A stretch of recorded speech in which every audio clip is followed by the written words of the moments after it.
Hi guys, இன்றைக்கி பார்க்க போகிற ரெசிபி என்னென்னு பார்த்தீங்கன்னா மரவள்ளி கிழங்கு தான். ஸோ இந்த மரவள்ளி கிழங்கு வச்சு எப்படி நம்ம ஒரு நார்மல் தோசை செஞ்சு கொடுக்கலாம் குழந்தைங்களுக்கு அப்படின்றத நான் இப்போ பார்க்க போகிறோம்.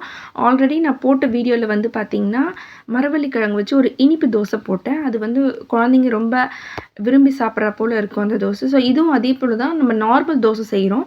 குழந்தைங்களுக்கு இந்த மாதிரி மரவள்ளி கிழங்கு கொடுத்தா அவங்க சாப்பிட மாட்டாங்க. இந்த மாதிரி நார்மல் தோசை செஞ்சு கொடுத்தா ரொம்ப விரும்பி சாப்பிடுவாங்க.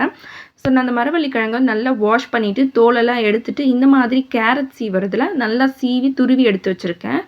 ஸோ இந்த துருவின அந்த மரவள்ளி கிழங்கை நம்ம ஒரு மிக்ஸி பவுல் எடுத்து போட்டு நல்லா ஒரு ஃபைன் பேஸ்ட்டாக நம்ம அரைச்சி எடுத்துக்க போகிறோம். பாருங்கள், நான் எவ்வளோ ஃபைன் பேஸ்ட்டாக அரைச்சி வச்சுருக்கேன் இந்த மரவள்ளி கிழங்கை. ஸோ இதை வச்சு தாங்க நம்ம ஈஸியாக எப்படி ஒரு ரெசிபி டக்குன்னு நம்ம பண்ணுறது.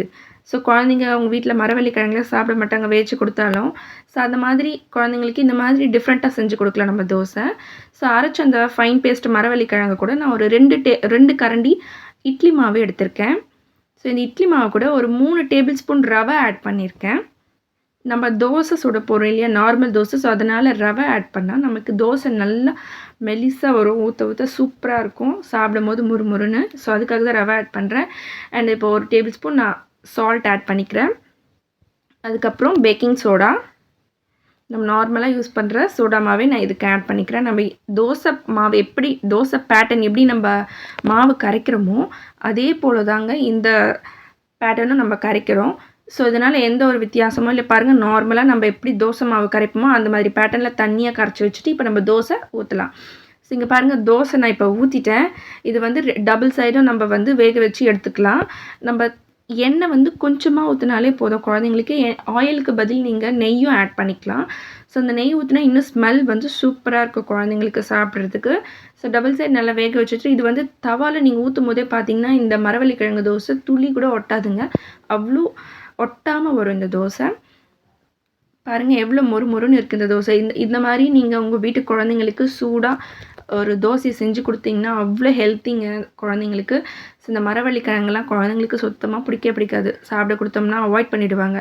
ஸோ அந்த மாதிரி குழந்தைங்களுக்கு இந்த மாதிரி நீங்கள் தோசை சுட்டோ இல்லை ஸ்வீட் ஐட்டம்ஸ் ஏதாவது நீங்கள் செஞ்சு கொடுத்தீங்களோ அவங்க வந்து கண்டே பிடிக்க முடியாது இதில் மரவள்ளி கிழங்கு நம்ம மறைச்சி கொடுத்துருக்கோன்னு சொல்லிட்டு. ஸோ இந்த மாதிரி ஹெல்த்தியாக நீங்களும் உங்கள் குழந்தைங்களுக்கு கொடுத்து பாருங்கள் எப்படி சாப்பிட்றாங்கன்னு. ஸோ இப்போ நான் 2 தோசை ஊற்றிட்டா பாருங்கள் எப்படி இருக்குது அந்த தோசை. சும்மா மொறுன்னு இருக்கும் சாப்பிடும் போதே. சூடாக சாப்பிட்டா தான் அந்த கிறிஸ்பினஸ் நமக்கு தெரியும் சாப்பிடும் போது. ஸோ இது ரொம்ப குழந்தைங்களுக்கு ஹெல்த்தியும் கூட. நீங்களும் உங்கள் குழந்தைங்களுக்கு இந்த மாதிரி தோசை செஞ்சு கொடுத்து பாருங்களேன். இந்த தோசைக்கு வந்து ஒரு சட்னி ஒரு சாம்பார் எதுவாக இருந்தாலும், ஒரு குருமா, இந்த மாதிரி எது வேணாலும் நம்ம தொட்டு கொடுக்கலாம். குழந்தைங்களுக்கு அவ்வளோ விரும்பி சாப்பிடுவாங்க. அதுவும் இந்த மரவள்ளி கிழங்கோட டேஸ்ட் வந்து அந்த தோசை கூட மிக்ஸ் ஆகிட்ருக்கும். ஸோ செம்ம டேஸ்ட்டாக இருக்கும். பாருங்கள் எவ்வளோ சாஃப்டாக இருக்குது. ஸோ நீங்களும் இதே மாதிரி உங்கள் குழந்தைங்களுக்கு செஞ்சு கொடுத்து பாருங்கள், அவ்வளோ டேஸ்ட்டாக இருக்கும் இந்த மரவள்ளி கிழங்கு தோசை. இப்போ 2 கரண்டி மாவு தான் இருக்குது, நம்ம என்ன பண்ணுறதுன்னு யோசிச்சுட்ருப்போம். அப்போ அந்த மாவு பத்தாத டைமில் இந்த மாதிரி நம்ம செஞ்சு எடுத்துக்கலாம். ஸோ நான் ஆல்ரெடி போட்டதில் வந்து இங்கே பாருங்கள் இந்த மாதிரி இனிப்பு தோசையும் நான் செஞ்சு வச்சுருக்கேன். இனிப்பு தோசையும் அவ்வளோ ஸ்வீட்டாக இருக்கும். கார தோசைக்கு வேணுன்னா கார தோசைக்கு நீங்களே இந்த மாதிரி செஞ்சு கொடுக்கலாம். நீங்களும் உங்கள் குழந்தைங்களுக்கு இந்த மாதிரி டிஃப்ரெண்ட்டாக ஒரு ஹெல்த்தி ரெசிபிஸ் நீங்களும் கொடுங்க. நான் இது ஆல்ரெடி பண்ண மரவள்ளி கிழங்கு இனிப்பு தோசைங்க. இது எவ்வளோ சாஃப்டாக சூப்பராக இருக்குது பாருங்கள்.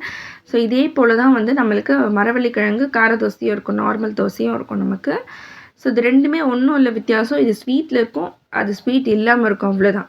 நீங்களும் உங்கள் குழந்தைங்களுக்கு இந்த மாதிரி டிஃப்ரெண்ட்டான ரெசிபி செஞ்சு கொடுத்து